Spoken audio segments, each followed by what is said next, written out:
Rolls. When I think of rolls, I think of 50 Cent's song, like riding around on my Escalade, riding on blades. I don't know where I get that. Oh, I want to hear that song now. Have you ever? Yeah, I'm gonna go play it.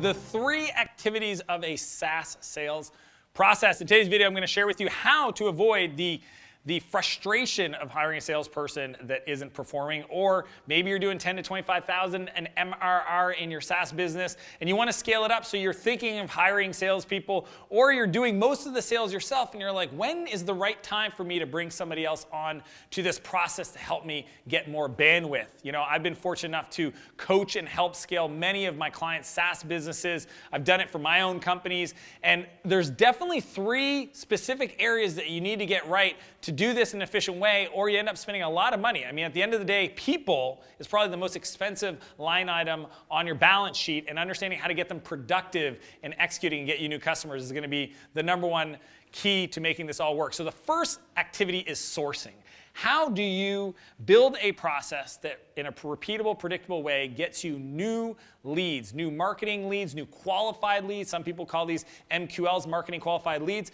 Some companies call this their SDRs, your sales development reps, but sometimes it's outbound calls or it's inbound processing from leads that come through your website, but it's the demand gen activity. So I call that sourcing. There's a whole bucket of just sourcing activities that need to go on to make sure that you get qualified leads to kick off to the second activity in the process, which is closing, right? So #2 is closing. If you've got a sales flow in your business, then you've got closers. You've got people that are able to do demos, to discover the customer's needs, to deliver solutions to those needs, to ask for the sale. Many entrepreneurs are doing this process themselves, and they don't have somebody sourcing. And this is where I think there's a real opportunity for you to bring that person in. At the end of the video, I'm going to share with you how to consider the right timing for bringing somebody in to augment that specific activity. So in the closing steps, some people call them sales execs, account execs, salespeople. Some people are tricky and they call them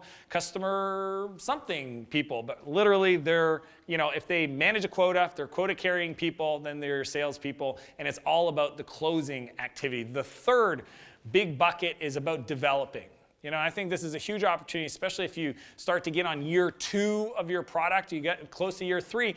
You have customers, they've experienced value, and this is your opportunity to really develop the account, right? Or create new, what's called expansion revenue for your SaaS business. So this can be done through a function or role called customer success, but they're also accountable for growing the account. That's why I call it a developing role. So those 3 play into each other. 1 is sourcing, 2 is closing, and 3 is developing. Now, here's the tip.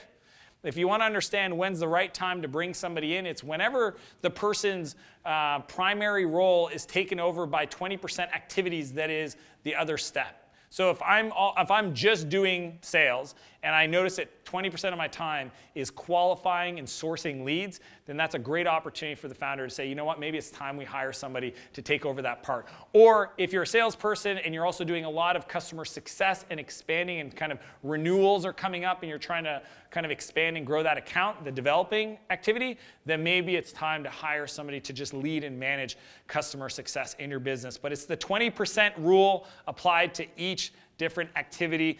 That's what I have for you. So if you want to grow your business, make sure you focus on sourcing, closing, and developing your accounts.